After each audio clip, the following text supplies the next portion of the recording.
नहमदुहु व नुसल्ली अला रसूलिहिल करीम।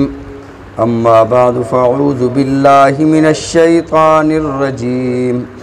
बिस्मिल्लाहिर रहमानिर रहीम।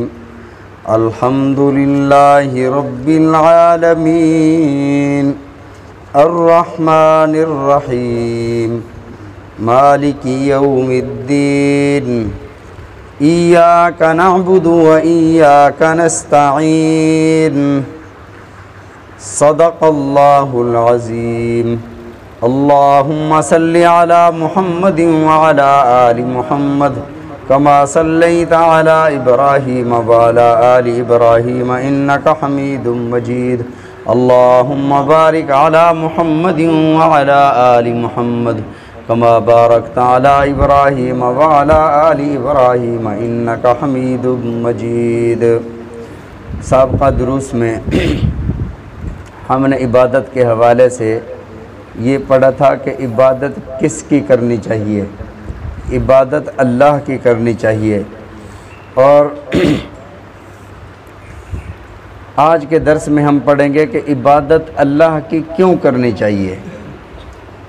शाह वलीउल्लाह मुहद्दिस देहलवी रहमतुल्लाह अलैह ने ये इरशाद फरमाया कि जिसमें ये चार शराइत हों उसकी इबादत करनी चाहिए। मखलूक में ऐसा कोई है नहीं। फरमाया कि सबसे पहली शर्त, ये जो चार शराइत हैं, इन चार शराइत में पहली दो शर्तों में सारे इंसान मुत्तफ़िक़ हैं। काफिर, मुशरिक, मुसलमान, मानने वाले, ना मानने वाले, सारे इसमें शरीक हैं। सारे के सारे इन दोनों शराइत को मानते हैं। पहली शर्त, जिसकी इबादत आप कर रहे हैं वो वाजिबुल वजूद हो। वाजिबुल वजूद का मतलब यह है कि ये मुमकिन के मुकाबले में आता है।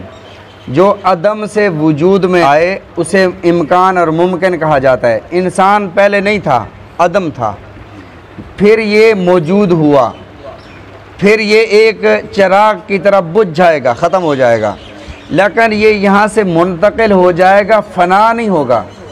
इंसान जब पैदा हो गया तो ये फ़ना नहीं होगा, ये एक जहान से, एक स्टेज से दूसरे स्टेज की तरफ मुंतकिल हो जाएगा, एक जहान से दूसरे जहान की तरफ मुंतकिल हो जाएगा। इसलिए हम कहते हैं फ़ला इंतकाल कर गया, यहाँ से अगले जहान में बरज़ख में मुंतकिल हुआ, वहाँ से फिर आलम हशर में मुंतकिल हुआ, फिर आलम जन्नत में मुंतकिल हुआ। ये मुंतकिल हो रहा है। तो फरमाया कि वाजिबुल वजूद हो, खुद ब खुद हो, किसी ने उसे पैदा ना किया हो। तो अल्लाह की ज़ात वाजिबुल वजूद है, खुद ब खुद है। अल्लाह की ज़ात खुद ब खुद है, वो पहले से है। कुछ लोग ऐसे गुज़रे हैं जो अल्लाह के वजूद के मुनकर हैं, वो बहुत थोड़ी तादाद में हैं, उन्हें दहरिया कहा जाता है। काफिरों की भी कई अक़साम हैं। जो अल्लाह की बात को न माने वो भी काफिर, जो अल्लाह के वजूद का भी इनकार कर दें वो भी काफिर।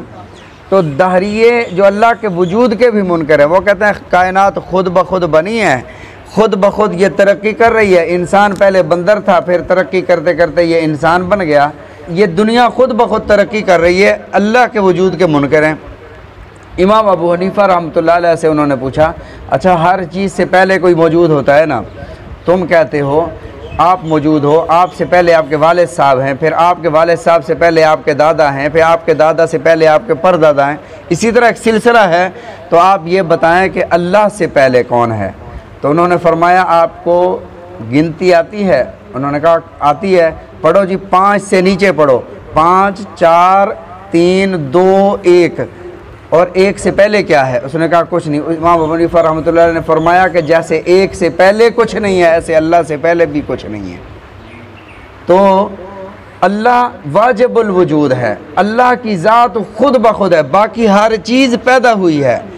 और अल्लाह की ज़ात ने हमेशा हमेशा रहना है, बाकी हर शय को फ़ना है। जो पैदा हुई है, जो बाद में आई है, जो बनी है, उसे फ़ना है। तो फरमाया वाजिबुल वजूद होना ये उसका हक़ है कि उसकी इबादत की जाए। काफिर, मुशरिक सारे के सारे ये बात मानते हैं कि अल्लाह वाजिबुल वजूद है, अल्लाह खुद ब खुद है, अल्लाह को किसी ने पैदा नहीं किया। दूसरी बात, अल्लाह रब्बुल इज़्ज़त खालिक है। आसमानों को किसने पैदा किया? ज़मीन को किसने पैदा किया?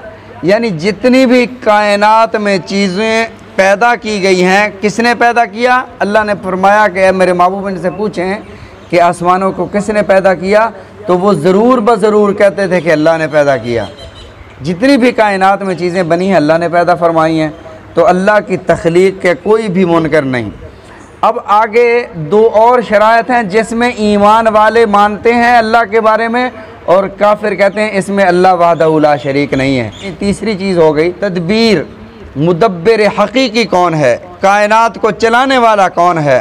युदब्बिरुल अम्र मिनस समाई वल अर्ज़, ज़मीन व आसमान को चलाने वाला, तदबीर करने वाला, कायनात को बनाने वाला और चलाने वाला सिर्फ़ अल्लाह है, अल्लाह का कोई शरीक नहीं है।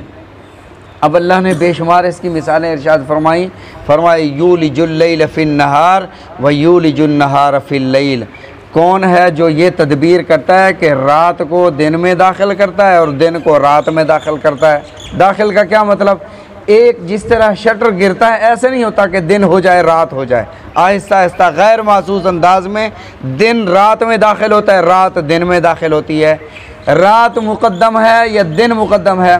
तो फरमाया कि रात पहले है, असल रात है, दिन आर्जी है। जिस तरह असल इंसान की कब्र है और ये दुनिया की रोशनी आर्जी है, ऐसे रात असल है, दिन जो है ये आर्जी है। तो यूलिजुल लैल फिन नहार, अल्लाह वो है जो दिन को रात में दाखिल करता है, रात को दिन में दाखिल करता है। और फरमाया कि तुम्हारा रब लहुल मुल्क, उसी के लिए बादशाहत है। वल्लज़ीना तदऊना, इस जुमले पर गौर फरमाएँ। अल्लाह ने फरमाया सूरह फातिर में वल्लज़ीना तदऊना मिन दूनिही ला यमलिकूना मिन क़ितमीर, तुम जिन्हें अल्लाह के अलावा छोड़कर इबादत करते हो ना, वो एक कितमीर के मालिक भी नहीं है। कितमीर, कितमीर किसे कहते हैं? आप हजरात ने खजूरें खाई होंगी। खजूर जब खाते हैं तो उसकी गुठली के जो सेंटर में एक चीर होता है और वहाँ पर एक बारीक सा पर्दा होता है, कितमीर उसे कहते हैं। उस कितमीर के भी ये मालिक नहीं है। या अय्युहन्नासु ज़ुरिबा मसलुन फस्तमिऊ ला इन्नल्लज़ीना तदऊना मिन दूनिल्लाहि लन यख़्लुक़ू ज़ुबाबन वलव इज्तमऊ ला। ऐ लोगो, अल्लाह तुम्हारे लिए मिसालें बयान करते हैं, जिन्हें तुम अल्लाह को छोड़कर पुकारते हो ना, ये तो एक मक्खी नहीं बना सकते। रब ने तो इतनी बड़ी चीज़ें, आसमान, ज़मीन, पहाड़, दरिया, फ़ज़ाएँ, हवाएँ, ये सब कुछ बना दिया। ये तो एक मक्खी, छोटी से छोटी मखलूक है, ये भी नहीं बना सकते। और बनाना तो दूर की बात है। इन यस्लुबहुमुज़्ज़ुबाबु शैअन ला यस्तनक़िज़ूहु मिन, मक्खी अगर इनसे कोई चीज़ छीन कर ले जाए तो वापस नहीं मोड़ सकते, उससे वापस नहीं ले सकते, ये कमज़ोर इतने हैं। हज़रत ईसा अलैहिस्सलाम को अल्लाह फरमाएंगे, क़यामत का दिन होगा, अल्लाह फरमाएंगे ए ईसा बिन मरियम, ये बता ज़रा कि तूने इन्हें कहा था कि तुझे और तेरी माँ को ये माबूद माने। ईसाई कहते हैं ना कि एक अल्लाह खुदा है, एक ईसा खुदा हैं और एक ईसा अलैहिस्सलाम की वालिदा खुदा है। फरमाया इन्नल्लाह सालिसु सलासा, तीन खुदाओं का अक़ीदा अल्लाह ने फरमाया कि ईसाइयों का है। इज़ क़ाल अल्लाहु या ईसा इब्न मरियम अ अंत क़ुल्त लिन्नासी इत्तख़िज़ूनी व उम्मिया इलाहीन मिन दूनिल्लाह, क्या तुमने कहा था?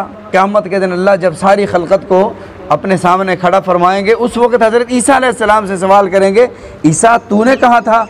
हदीस पाक में आता है कि हज़रत ईसा अलैहिस्सलाम के जिस्म के हर रूह से खून का एक कतरा निकल आएगा अल्लाह के खौफ और खशियत से। और हज़रत ईसा अलैहिस्सलाम अल्लाह को जवाब देंगे, सुबहानक मा यकूनु ली अन अक़ूला मा लैसा ली बिहक़, मेरे मौला तू तो पाक ज़ात है, मैं ये कैसे कह सकता हूँ जिसका मुझे हक़ ही नहीं है। मैं कैसे कहूँ कि अल्लाह के साथ मैं भी खुदा हूँ, मेरी वालदा भी खुदा है। इन कुन्तु क़ुल्तुहु फ़क़द अलिमता, अल्लाह खुदा न खास्ता मैं ये बात कहता, फ़क़द अलिमता, तू तो जानता है, तुझे तो पता है कि मैंने नहीं कहा। तालमु मा फ़ी नफ़्सी वला आलमु मा फ़ी नफ़्सिक, तू मेरे बारे में इतना जानता है, वला आलमु मा फ़ी नफ़्सिक, मैं भी अपने बारे में इतना नहीं जानता, इतना तू मेरे बारे में जानता है। इन्नका अंत अल्लामुल ग़ुयूब, अल्लाह तू ही तमाम गैबों का जानने वाला है। मा क़ुल्तु लहुम इल्ला मा अमरतनी, अल्लाह मैंने कभी नहीं कही वो बात जिसका तूने मुझे हुक्म नहीं फरमाया, जब तक तूने मुझे हुक्म फरमाया वो बात मैंने की। फरमाया कि अन अब्दुल्लाह रब्बी व रब्बिकुम, मैं तो यही इन्हें कहता रहा कि मेरे रब की इबादत करो, उसी अल्लाह की इबादत करो जो मेरा भी रब है तुम्हारा भी रब है। तो फरमाया कि जो अल्लाह को छोड़कर किसी और को पुकारता है तो अल्लाह रब्बुल इज़्ज़त इल्ज़ामी तौर पर, ताकि ये भी इन्हें कह दे कि मैंने तुम्हें नहीं कहा था, मेरा कोई वास्ता नहीं है। बाकी इंशाअल्लाह अज़ीज़ कल ज़िक्र करेंगे। अल्लाह ताला हम सब को समझने की तौफ़ीक़ अता फ़रमाएँ, नबी अलैहिस्सलातु वस्सलाम के फ़रामीन समझने की, अमल करने की तौफ़ीक़ अता फ़रमाएँ।